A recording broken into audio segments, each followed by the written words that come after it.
Hello students, welcome back. So in the last lecture we were discussing about quantum mechanical model.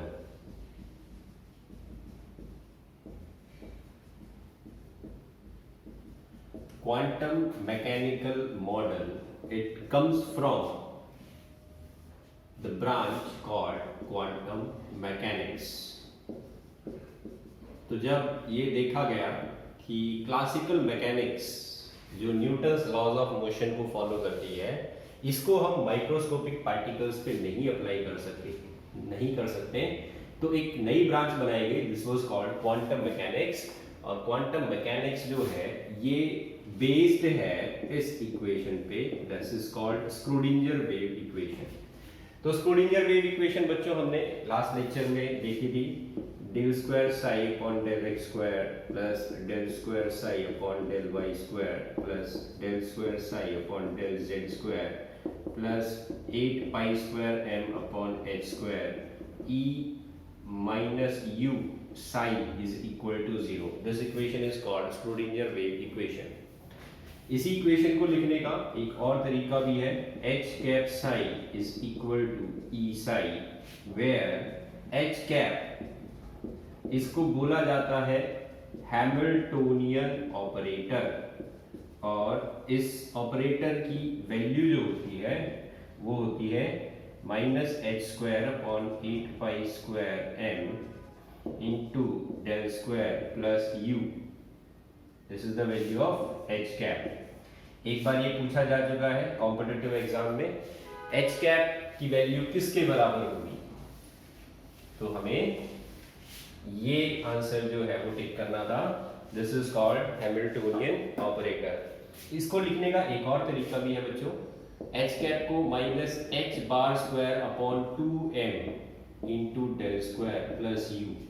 यहाँ पर याद रखना H बार का मतलब है एच अपॉन 2 पाई, तो जब आप एच बार का स्क्वायर करोगे तो ये क्या हो जाएगा, H square upon 4 pi square, और इसको जब आप मल्टीप्लाई करोगे 1 अपॉन 2m से, तो क्या बन जाएगा ये h square upon 8 pi square m.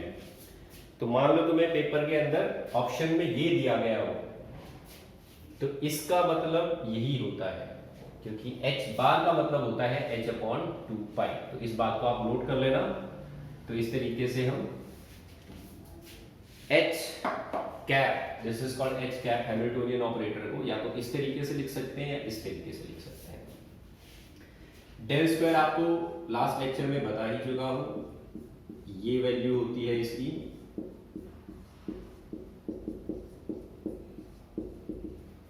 तो ये मैथमेटिकल ऑपरेटर, मैथमेटिकल फंक्शंस होते हैं ये जो इस इक्वेशन के अंदर यूज किए गए थे। तो हम एटम का स्ट्रक्चर जो है वो स्टडी कर रहे थे। एटम में इलेक्ट्रॉन जो है वो कंटिन्यूअसली मूव करता रहता है, क्योंकि इलेक्ट्रॉन एक सब एटॉमिक पार्टिकल है, एक माइक्रोस्कोपिक पार्टिकल है, तो उसके ऊपर हम क्लासिकल फिजिक्स के रूल्स अप्लाई नहीं कर सकते, तो इसलिए क्वांटम मैकेनिक्स के रूल जो है वो अप्लाई होते हैं। और जब हम क्वांटम मैकेनिक्स के रूल अप्लाई करते हैं तो हमें स्क्रोडिंगर वेव इक्वेशन को यूज करना होता है। फिर हमने लास्ट लेक्चर में ये बोला था, स्क्रोडिंगर वेव इक्वेशन जो है इसको जब हम सॉल्व करते हैं, इसके जब सॉल्यूशंस हम निकालते हैं, तो हमें एनर्जी की वैल्यूज मिलती हैं, कुछ एनर्जी की वैल्यूज फॉर सर्टेन फिक्स्ड या पर्टिकुलर वैल्यू ऑफ साई।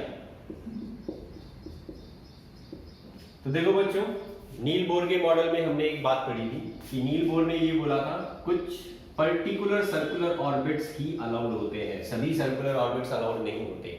ऐसे ही क्वांटम मैकेनिक्स जो है वो भी सेम ऐसे ही एक पोस्टुलेट कहता है कि कुछ पर्टिकुलर साई की वैल्यूज ही अलाउड होती हैं, सभी साई की वैल्यूज पॉसिबल नहीं हो सकती, ठीक है। तो साई जो है इसकी एक फिक्स्ड वैल्यू रहेगी, और उस फिक्स्ड वैल्यू को लेके जब आप इस इक्वेशन को सॉल्व करोगे तो आपको कुछ फिक्स्ड एनर्जी की वैल्यूज मिलती हैं। ये फिक्स्ड एनर्जी की वैल्यू जो है, इन्हीं को हम ये कह सकते हैं कि these are the energy levels. ये वो एनर्जी लेवल है जहां इलेक्ट्रॉन प्रेजेंट होगा। तो ये दो वैल्यूज जो है वो हमें मिलती हैं स्क्रोडिंगर वेव इक्वेशन को जब हम सॉल्व करते हैं तब। अब देखो बच्चों, साई जो होता है this is called wave function, और आपको पिछले लेक्चर में ये बताया था कि it contain the information, complete information about the electron. It contain complete information about the electron. मतलब इलेक्ट्रॉन कहाँ पर प्रेजेंट होगा, उसकी एनर्जी कितनी होगी, उसकी डायरेक्शन क्या होगी, ओरिएंटेशन क्या होगा, ये सारी इंफॉर्मेशन हमें वेव फंक्शन से मिल जाती है, जिसको हम साई से डिनोट करते हैं। तो Sai that is wave function, it gives us complete information about the electron. अब ये इंफॉर्मेशन जब हम यहां से कैलकुलेट करते हैं, निकालते हैं, साई की वैल्यू से जब हम इंफॉर्मेशन निकालते हैं तो हमें यहाँ पर कुछ सेट ऑफ नंबर्स मिलते हैं, this is called quantum numbers. ये क्वांटम नंबर जो है ये कुछ ऐसे वेरिएबल्स हैं जिसमें ये इंफॉर्मेशन स्टोर थी। जब आप साई को सॉल्व करेंगे तो इसके अंदर आपको क्वांटम नंबर्स जो है वो मिलेंगे। ये क्वांटम नंबर्स पूरी इंफॉर्मेशन रखते हैं, जानकारी रखते हैं इलेक्ट्रॉन की, इंफॉर्मेशन ऑफ इलेक्ट्रॉन। तो आज हमारा टॉपिक जो हम पढ़ने वाले हैं वो क्वांटम नंबर है। We are going to study what is quantum number. तो देखो definition, quantum numbers, these are the set of numbers which give complete information about the electron in an atom। कहां से आते हैं ये quantum number? These quantum numbers are obtained from the solution of Schrödinger wave equation। In quantum numbers के क्या क्या नाम है?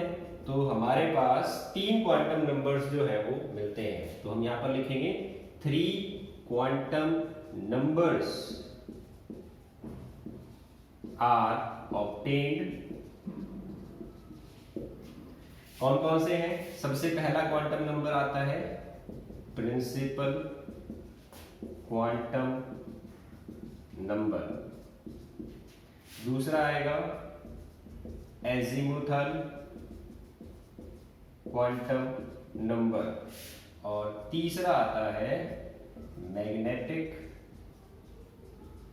Quantum number.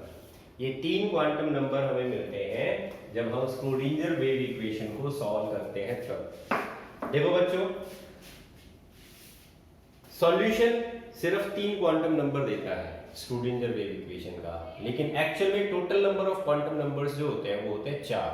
तो इस वजह से एक बार ये क्वेश्चन पूछा गया कि आप जब स्क्रोडिंजर वेव इक्वेशन को सॉल्व करोगे तो कितने क्वांटम नंबर्स आएंगे स्क्रोडिंजर वेव इक्वेशन के सॉल्यूशन से? तो आंसर लिखना है आपको 3। कभी टोटल आप 4 लिख दो कि 4 क्वांटम नंबर्स हमें मिलते हैं। चौथा quantum number Schrödinger wave equation के सॉल्यूशन से नहीं मिलता। आपको ये बात नोट करनी है, ध्यान रखनी है। तो मैं यहां पर ये पॉइंट लिख देता हूं। There are total 4 quantum numbers, but only 3 quantum numbers are obtained. Only 3 quantum numbers are obtained from solution of SW equation। Important point है, नोट रखना है।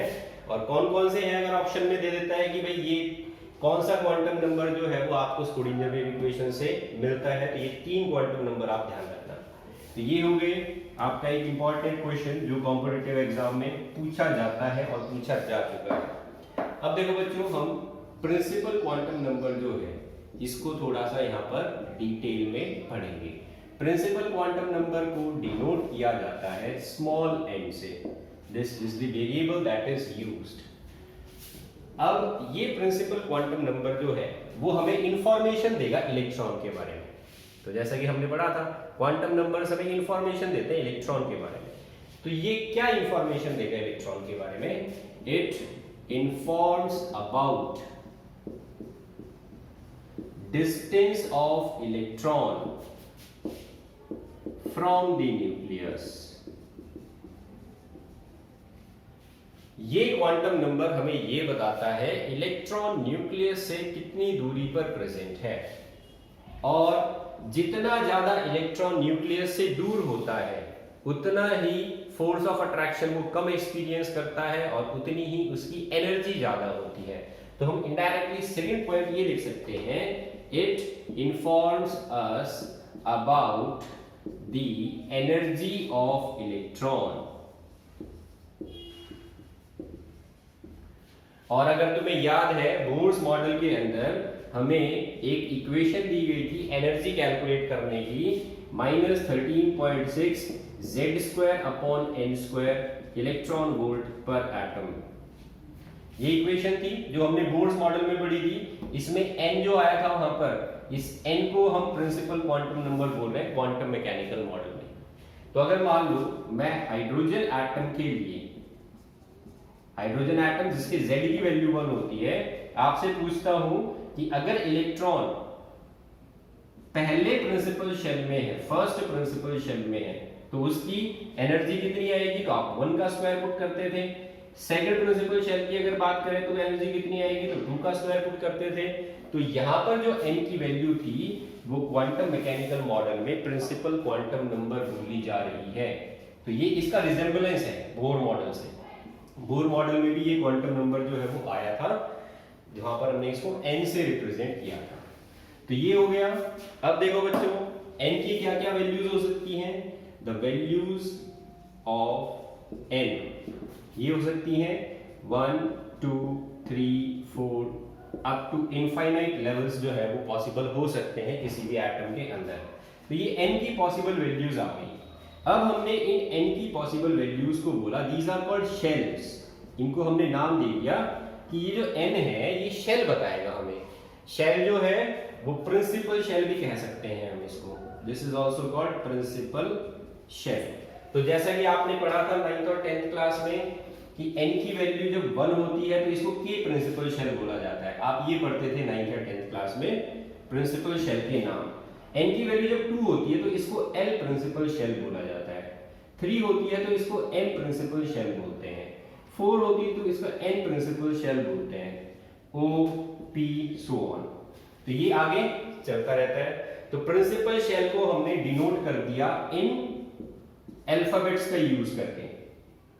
तो जब भी n की वैल्यू जो है वो आपको दी जाएगी, आप उससे प्रिंसिपल शेल जो है उसका आइडिया लगा सकते हैं। अब बच्चों, आपने 9th और 10th क्लास के अंदर सिर्फ इन्हीं की बात की थी। आप जब भी ड्रॉ करते थे डायग्राम, प्रिंसिपल शेल को आप रिप्रेजेंट करते थे। तो आई होप प्रिंसिपल शेल जो है इसको आपको इमेजिन करने में ज्यादा दिक्कत नहीं आएगी। अगर मैं वही 9th क्लास का डायग्राम फिर से बनाऊं, this is K principal shell जो सबसे ज्यादा पास होता है न्यूक्लियस के। This is the closest shell. इसके बाद एल प्रिंसिपल शेल, इसके बाद एम प्रिंसिपल शेल। तो इस तरीके से जैसे जैसे हम पीछे जाते जाएंगे शेल जो है वो साइज में बड़ा होता जाएगा और इलेक्ट्रॉन जो भी इन शेल्स के अंदर प्रेजेंट होगा वो क्या होता जाएगा? दूर होता जाएगा। इलेक्ट्रॉन्स की न्यूक्लियस से दूरी बढ़ती जाएगी। तो ये इंफॉर्मेशन हमें principal quantum number that is n जो है वो देता है इलेक्ट्रॉन के बारे में। अच्छा, अब एक बात और, आपने जो है वो 9th और 10th क्लास के अंदर ही इन शेल्स के अंदर इलेक्ट्रॉन भरने भी सीखे होंगे। तो आपने जैसे वहां पर लिखा होगा K प्रिंसिपल शेल में 2 इलेक्ट्रॉन आते हैं, L में 8 आते हैं, M में 18 आते हैं, N में 32 आते हैं। ये नंबर्स, इनको मैजिक नंबर्स बोलते हैं। ये मैजिक नंबर्स भी 9th क्लास में पढ़ाए जाते हैं। तो देखो बच्चों, यहाँ पर हम कैसे निकालते हैं। अगला पॉइंट आ जाता है इसी में, maximum number of electron in any principal shell. Maximum number of electrons in an principal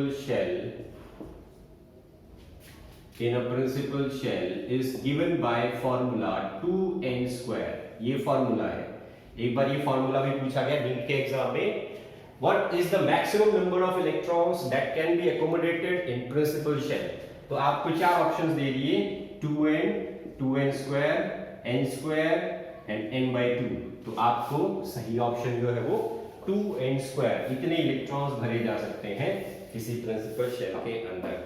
तो अब देखो k प्रिंसिपल शेल है, इसके लिए n की वैल्यू कितनी थी 1, तो इसमें मैक्सिमम इलेक्ट्रॉन्स जब हम निकालेंगे तो 2 into 1 का square that is 2 electrons, maximum 2 electron भर सकते हो आप k प्रिंसिपल शेल में, जो शेल सबसे ज्यादा पास है न्यूक्लियस के। इसके बाद में L शेल की बारी आती है, यहाँ पर n की वैल्यू 2 हो जाएगी और इसमें जब आप नंबर ऑफ इलेक्ट्रॉन्स निकालोगे तो 2 into 2 का square that is 2 into 4 that is 8 electrons can be accommodated. तो L प्रिंसिपल शेल में मैक्सिमम 8 इलेक्ट्रॉन्स भरे जा सकते हैं। इसके बाद में आती है n की बारी, n की वैल्यू हो जाती है यहाँ पर 3, तो 2 into 3 का स्क्वायर दैट इज 2 into 9, कितना आया 18, तो मैक्सिमम आप 18 इलेक्ट्रॉन्स फिल कर सकते हैं n प्रिंसिपल शेल के अंदर। इसके बाद आता है n के अंदर वैल्यू हो जाती है 4, तो 2 into 4 का square that is 2 into 16 that is 32 electron. तो इस तरीके से आप नंबर ऑफ इलेक्ट्रॉन्स जो है वो यहाँ पर कैलकुलेट कर सकते हैं। तो ये हो गए नंबर ऑफ इलेक्ट्रॉन्स जो आपको फिल करने हैं। बच्चों एक पॉइंट जो मैंने अभी आपको थोड़ी देर पहले समझाया था, एनर्जी। तो as we move away from the nucleus,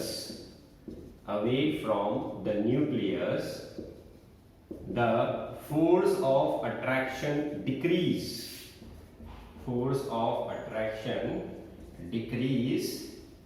and energy of electron increase।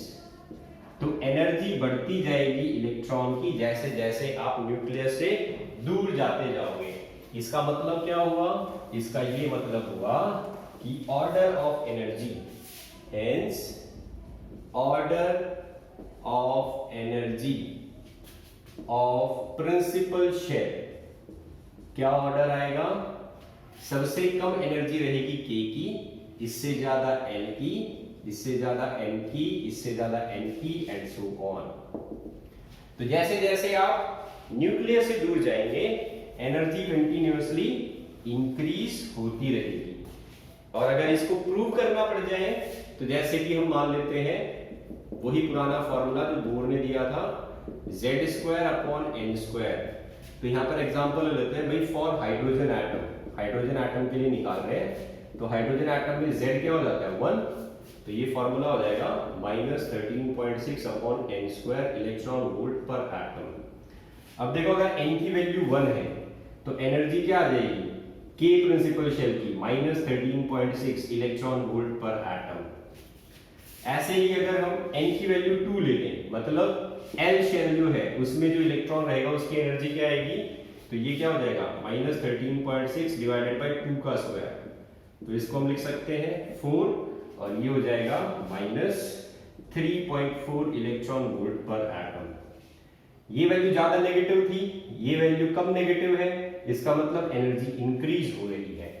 ऐसे ही अगर आप n = 3 निकालते हैं तो ये हो जाएगा -13.6 अपॉन 3 का स्क्वायर, तो -13.6 अपॉन 9, तो हम m शेल की एनर्जी लिख सकते हैं -1.4 इलेक्ट्रॉन वोल्ट पर एटम।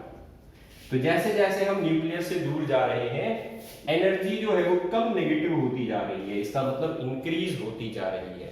तो इस वजह से ये ऑर्डर आ रहा है यहाँ पर। तो ये हो गई इंफॉर्मेशन जो हमें प्रिंसिपल क्वांटम नंबर दे रहा है।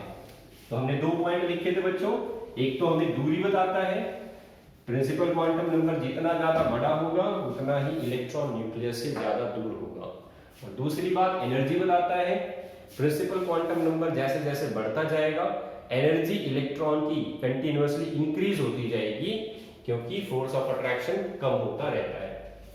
अब आ जाते हैं हम दूसरे क्वांटम नंबर पे, this is called azimuthal quantum number. Azimuthal quantum number, इसके 2 नाम और हैं, this is also called subsidiary quantum number. अगर प्रीवियस ईयर के पेपर उठा के देखोगे तो एक क्वेश्चन तो इनके नाम से ही आया हुआ है, सब्सिडरी क्वांटम नंबर बोलते हैं, और इसका दूसरा नाम है angular momentum quantum number. Angular momentum quantum number. तो ये हो गया दूसरा क्वांटम नंबर हमारा। इसको रिप्रेजेंट किया जाता है स्मॉल एल से। This is represented with small L. अब देखो बच्चों, ये हमें क्या जानकारी देगा इलेक्ट्रॉन के बारे में, तो देखते हैं यहां पर। ये क्वांटम नंबर हमें बताता है about it informs us about the shape of electron cloud around the nucleus, या फिर अगर हम इसको बोलना चाहें तो the area of probability of finding the electron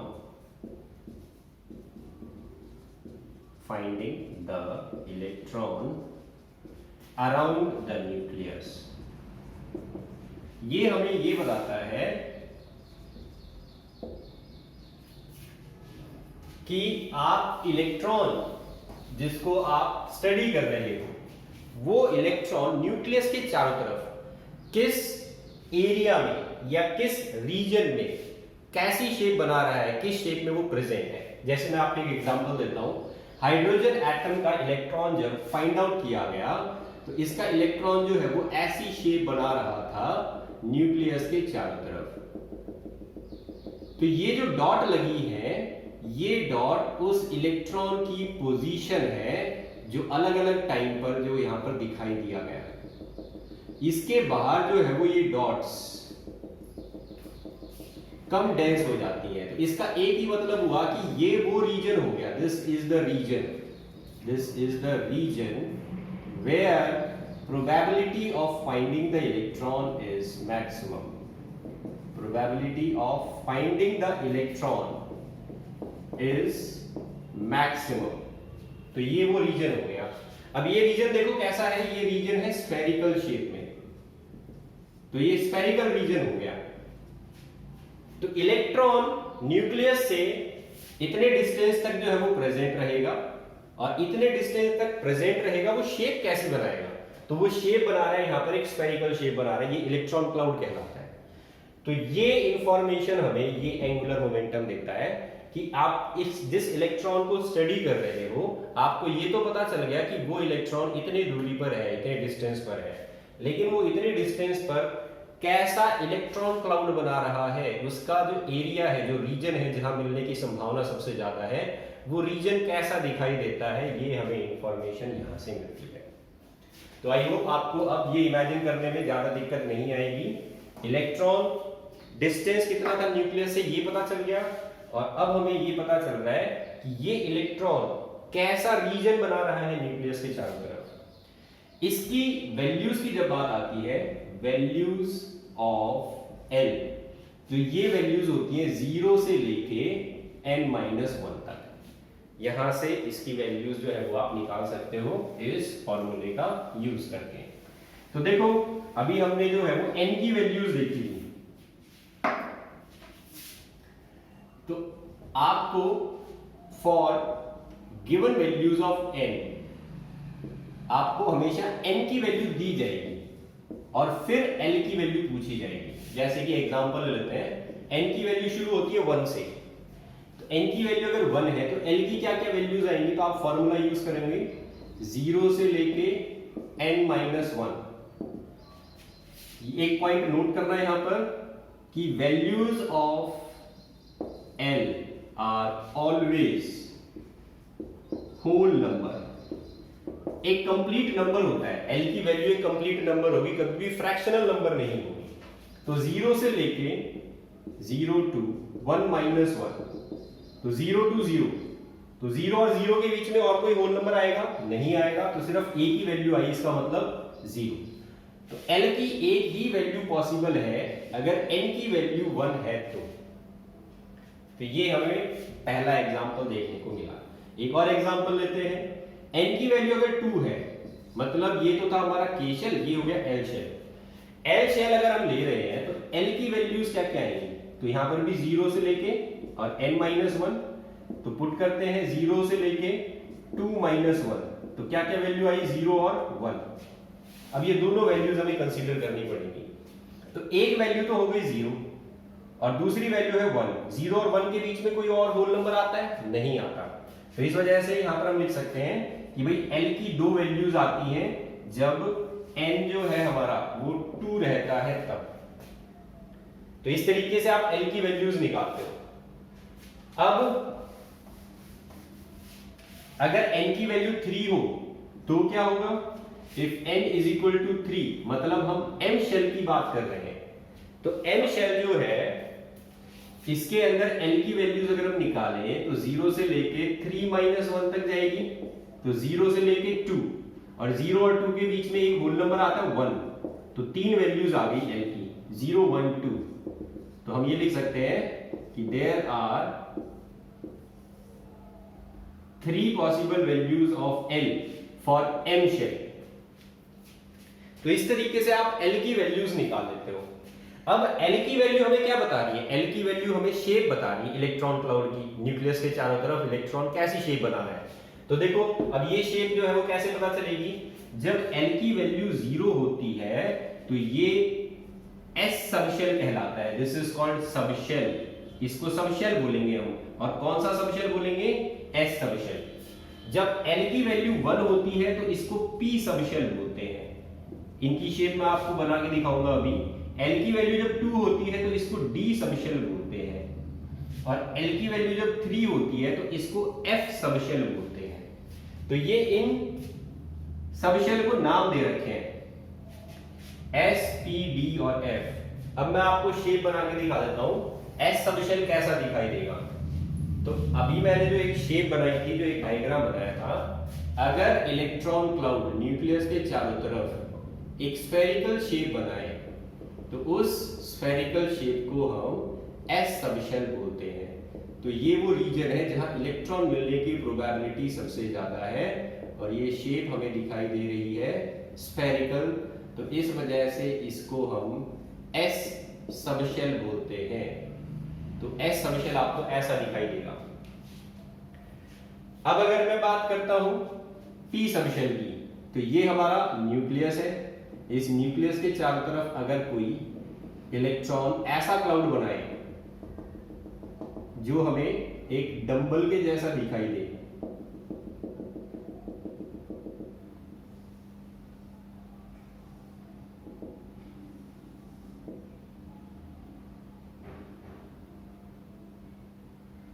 तो this is called P subshell.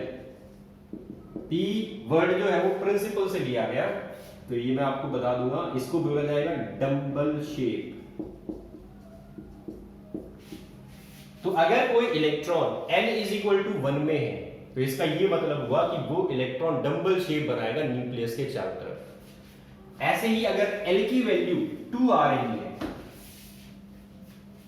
तो इसका ये मतलब हुआ कि ये इलेक्ट्रॉन एक क्लोवर लीफ बनाएगा न्यूक्लियस के चारों तरफ। और क्लोवर लीफ दिखाई देती है कुछ इस तरीके से।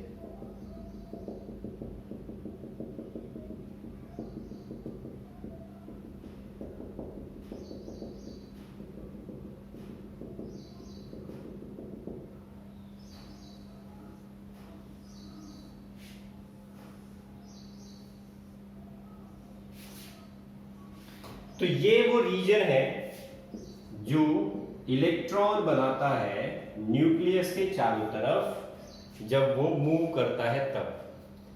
तो ये शेप जो है ये हमें एजिमुथाल क्वांटम नंबर बता देता है कि अगर कभी भी electron L is equal to 0 यहां पर प्रेजेंट होगा तो वो एक ऐसी शेप बनाएगा जो कि स्फेरिकल होगी। अगर तुम्हारा electron L is equal to 1 में है तो समझ जाओ इलेक्ट्रॉन जो है वो एक P शेप जो है वो बनाएगा, P सबशेल बनाएगा जो कि डंबल जैसा दिखाई देता है। अगर तुम्हारा electron L is equal to 2 subshell में है तो वो एक clover leaf, this is called clover leaf shape. तो वो D सबशेल में जाएगा और D सबशेल कैसा होता है, क्लोवर लीफ शेप होती है। तो ये शेप है इलेक्ट्रॉन क्लाउड की, जब वो न्यूक्लियस के चारों तरफ मूव करता है तब बनाता है। अब देखो बच्चों, ये अल्फाबेट जो है ये कहां से लिए गए? ये अल्फाबेट लिए जाते हैं इन 4 नामों से।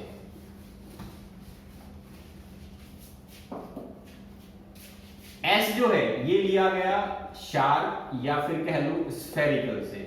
तो ये पहला टर्म जो है ये हमने, पहला अल्फाबेट जो है ये हमने यूज कर लिया इस सबशेल को डिनोट करने के लिए। सबशेल को डिनोट करते हैं हम इसे। दूसरा आया पी। पी को हमने लिया प्रिंसिपल इस वर्ड से, पहला अल्फाबेट इसका ले लिया हमने इस सबशेल को डिनोट करने के लिए। नेक्स्ट आता है डिफ्यूज्ड।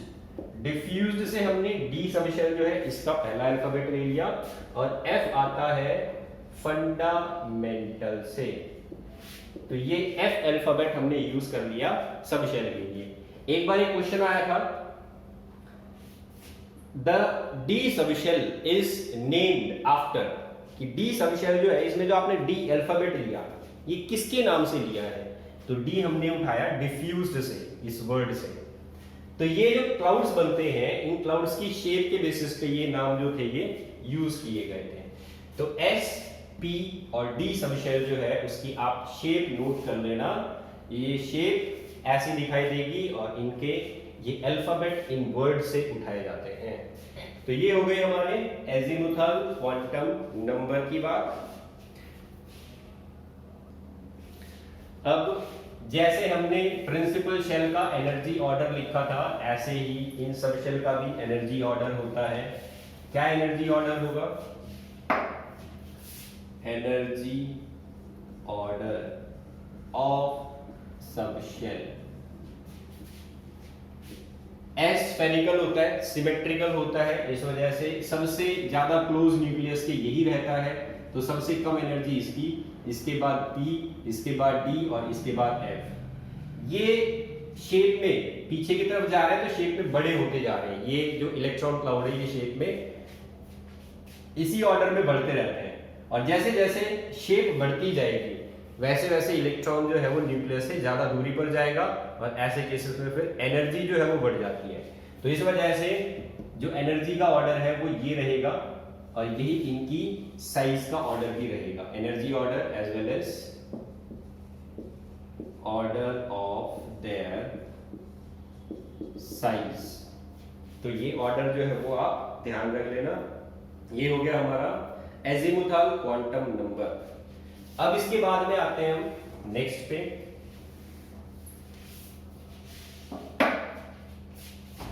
Magnetic quantum number. बच्चों आपको एक एक्सपेरिमेंट बताया था जीमेन इफेक्ट। जीमेन इफेक्ट में हमने ये बोला था कि जब हम लाइन स्पेक्ट्रा रिकॉर्ड कर रहे थे तब जीमेन ने मैग्नेटिक फील्ड अप्लाई किया और मैग्नेटिक फील्ड अप्लाई करने के बाद में लाइंस जो आ रही थी लाइन स्पेक्ट्रा की वो स्प्लिट हो गई थी, दो लाइंस में स्प्लिट हो गई थी।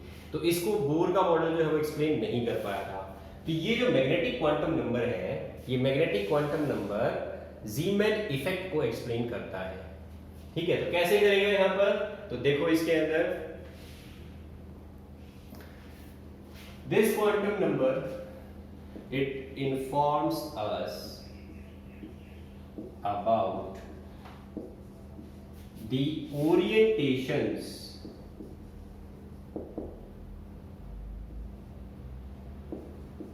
preferred by the electron in a subshell। देखो बच्चों, इलेक्ट्रॉन जो है ये एक चार्ज पार्टिकल है। क्योंकि ये इलेक्ट्रॉन कंटिन्यूअसली मूव करता रहता है, इसका मतलब ये एक्सेलरेशन में रहता है, तो ये अपने चारों तरफ एक मैग्नेटिक फील्ड प्रोड्यूस करता है इस मोशन की वजह से। ये मैग्नेटिक फील्ड जब तुम एक्सटर्नल मैग्नेटिक फील्ड अप्लाई करते हो तो ये मैग्नेटिक फील्ड इसकी डायरेक्शन क्या है?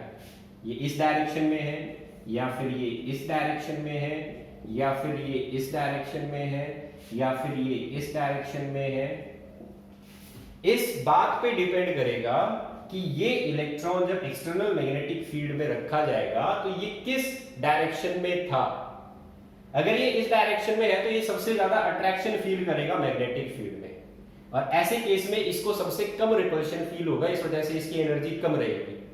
लेकिन अगर मान लो इलेक्ट्रॉन इस डायरेक्शन में है तो ये सबसे ज्यादा रिपल्शन फील करेगा, क्योंकि सेम पोल जो है वो आ गए आमने सामने, तो इस वजह से इसकी एनर्जी सबसे ज्यादा इंक्रीज होगी और ये अपने आप को क्या करेगा, फ्लिप करेगा, चेंज करेगा अपनी डायरेक्शन को।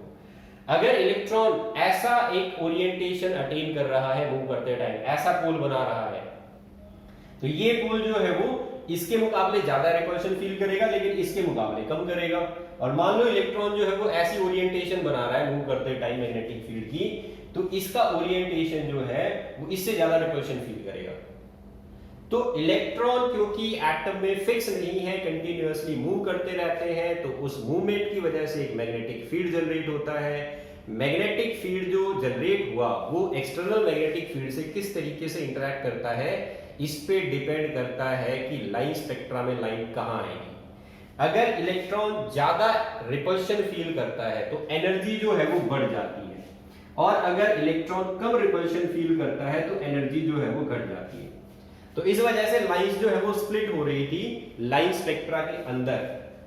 इलेक्ट्रॉन सभी जो एक पर्टिकुलर सबशेल में, एक शेल के अंदर जो इलेक्ट्रॉन्स प्रेजेंट थे, उन इलेक्ट्रॉन्स की ओरिएंटेशन सेम नहीं थी।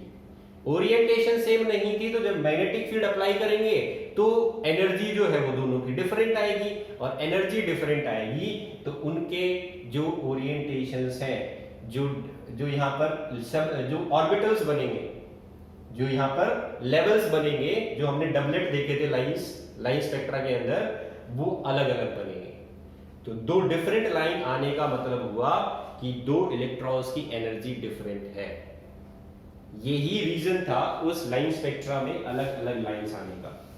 डिफरेंट एनर्जी, इसका मतलब दोनों इलेक्ट्रॉन्स अलग अलग लेवल्स पे होंगे। तो ये बात हमें मैग्नेटिक क्वांटम नंबर बताता है। It tells us about the number of orbitals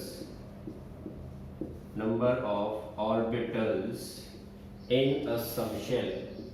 किसी भी सबशेल में कितने ऑर्बिटल्स हैं ये बताता है मैग्नेटिक क्वांटम नंबर, और इसको रिप्रेजेंट करते हैं m से, m to the subscript n। जितने ज्यादा ओरिएंटेशन अलग अलग होंगे इलेक्ट्रॉन्स के, उतने ही ऑर्बिटल्स अलग अलग बनेंगे। तो ऑर्बिटल का सीधा सीधा कनेक्शन है ओरिएंटेशन से, ओरिएंटेशन ऑफ इलेक्ट्रॉन, इससे सीधा रिलेशन है। जितने ज्यादा ओरिएंटेशन डिफरेंट टाइप के होंगे उतने ही ज्यादा ऑर्बिटल्स प्रेजेंट होंगे सबशेल के अंदर। अब देखो बच्चों, इसकी वैल्यूज क्या क्या होती है। वैल्यूज ऑफ ml ये होती है -l से लेके 0 और 0 से लेके +l तक। तो इतनी पॉसिबल वैल्यूज हो सकती हैं ml की किसी भी सबशेल के साथ associated with a subshell। ठीक है, तो अब हम सबशेल की एक वैल्यू लिखेंगे और फिर उसके लिए m की वैल्यूज निकालेंगे। तो देखो, सबसे पहले हम सबशेल लेते हैं l = 0। l की वैल्यू जब 0 है तो ml की क्या क्या वैल्यूज आएंगी, -0 से 0 से +0। अब -0 और +0 तो कुछ होता नहीं है क्योंकि ओरिजिन जो होता है वो एक ही होता है, तो इसका ये मतलब हुआ कि एक ही नंबर है 0। तो ml की एक ही वैल्यू आएगी अगर l की वैल्यू 0 आ रही है तो इसका एक आने का मतलब क्या हुआ, 1 ऑर्बिटल इज प्रेजेंट, एक ही ऑर्बिटल होगा। अब देखते हैं l की वैल्यू अगर 1 हो तो ml की वैल्यूज क्या क्या आ जाती है, -1, इससे लेके 0, इससे लेके +1। अब एक पॉइंट और नोट कर लो आप, ml can have values integer, और ये इंटीजर फ्रैक्शनल नहीं होने होनी चाहिए। मतलब पॉजिटिव और नेगेटिव हो सकता है, बट फ्रैक्शनल नंबर अलाउड नहीं होता।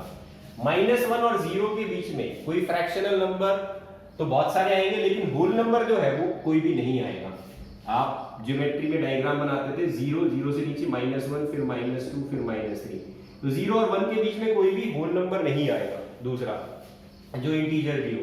तो इस वजह से यहाँ पर 3 वैल्यूज पॉसिबल होंगी, -1, 0 और +1। तो 3 वैल्यूज आ रही है, इस वजह से 3 ऑर्बिटल्स होंगे इस l = 1 के साथ एसोसिएटेड।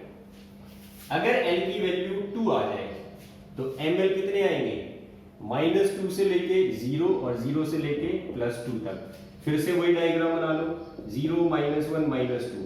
तो देखो -2 और 0 के बीच में क्या है, -1 आया, तो यहाँ पर -2, -1, 0, +1, +2। 1, 2, 3 हमें 0 काउंट करना होगा, 4, 5 वैल्यूज आ गई। 5 वैल्यूज आई, इसका मतलब क्या हुआ, 5 ऑर्बिटल्स पॉसिबल होंगे। -2, -1, 0, +1, +2, 5 orbitals are present in l = 2। l = 0 को हमने कौन सा सबशेल बोला था, s सबशेल। l = 1 को हमने बोला था p सबशेल, 2 को बोला था d सबशेल। तो इनके अंदर जितने भी ऑर्बिटल्स हैं वो यहां आपको मिल रहे हैं। फिर आ जाते हैं हम l = 3 पे। l = 3 जब होता है तो f सबशेल होता है, और इसकी ml की वैल्यूज क्या आती है, -3, -2, -1, 0, +1, +2, +3। कितनी वैल्यूज आ गई टोटल, 7 वैल्यूज आई। तो 7 ऑर्बिटल्स प्रेजेंट होंगे इस f सबशेल के अंदर। तो देखो बच्चों, अब हमने n की वैल्यू निकाली, फिर n के साथ जो हमने l की वैल्यूज एसोसिएटेड होती है वो निकाली, फिर l के साथ जो हमने ml की वैल्यूज एसोसिएटेड होती हैं इनको निकाला। अब जैसे हमने इन सबशेल्स को नाम दे रखे थे, ऐसे ही हम यहां पर इन ऑर्बिटल्स को भी नाम देते हैं। कैसे नाम देंगे इसको, देखो यहां पर अगर आपका l = 0 है तो ml की a की वैल्यू आएगी 0, अभी हमने देखा। और जब ml 0 आता है l = 0 के लिए, तो इसको बोला जाता है s।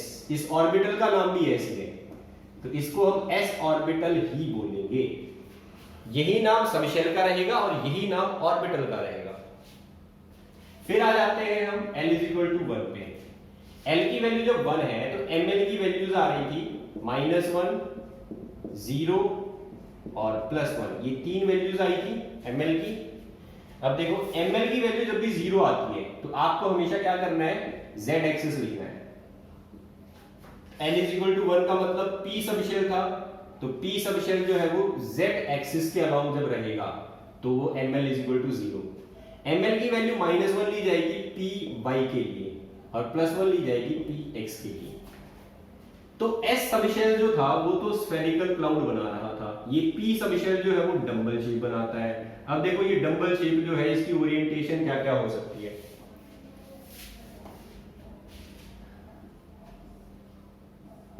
ये हो गई हमारी x axis, this is y axis, this is z axis. अगर तुम्हारा p सबशेल y एक्सिस के अलोंग ओरिएंटेड है तो ये रहेगा ऐसा, लेकिन अगर हमारा p सबशेल x एक्सिस के अलोंग ओरिएंटेड है तो ये रहेगा इस डायरेक्शन में, और अगर ये z एक्सिस के अलोंग ओरिएंटेड है तो ये रहेगा इस डायरेक्शन में। तो ये शेप हो गई इन 3 ऑर्बिटल्स की on the basis of magnetic field applied. जब मैग्नेटिक फील्ड अप्लाई करेंगे तो इलेक्ट्रॉन ये 3 पॉसिबल ओरिएंटेशन अटेन कर सकता है। अब ऐसे ही हम d के लिए निकालेंगे। d के केस में क्या हो जाता है, l की वैल्यू हो जाती है 2। जब l की वैल्यू 2 होगी तो ये d सबशेल कहलाएगा। अब d के लिए ml की वैल्यू आती है -2, -1, 0, +1 और +2, ये पॉसिबल वैल्यूज होती है ml की। ml की वैल्यू 0 है तो इसको बोला जाता है dz²। This is called dz² orbital. जब इसकी वैल्यू -2 और +2 होती है, -2 के केस में बोला जाएगा इसको dxy और +2 में बोला जाएगा dx² -y²। अब देखो यहाँ पर xy आया, यहाँ पर भी xy आया, तो ये -2 और +2 के साथ एसोसिएटेड रहेंगे। इसके बाद में बच गया तुम्हारे पास xz और yz। तो xz जो है ये रहेगा +1 और yz जो है ये रहेगा -1। तो ये इन ऑर्बिटल्स के नाम हो गए, दीज आर दी ऑर्बिटल्स। तो इनको हमने इस तरीके से डिनोट कर रखा है इन सिंबल्स का यूज करके। अब मैं आपको शेप बना के दिखा देता हूं। एक्सिस हमारी वही रहने वाली है, x axis, y axis, z axis. dxy ये बनेगा xy प्लेन में। तो d सबशेल कैसा होता है? Clover leaf shape. तो आप z एक्सिस को यहां पर बनाओ ही मत, सिर्फ x और y एक्सिस को बनाओ। तो ये ऑर्बिटल रहेगा x और y प्लेन के अंदर। yz जो है इस केस में आप सिर्फ दो ही एक्सिस बनाइए, y एक्सिस और z एक्सिस। तो ये y एक्सिस, ये z एक्सिस। इन दो एक्सिस के बीच में जो d सबशेल रहेगा, दिस इज कॉल्ड dyz। तो ये था dxy, ये है dyz। अब आ जाते हैं dz² पे।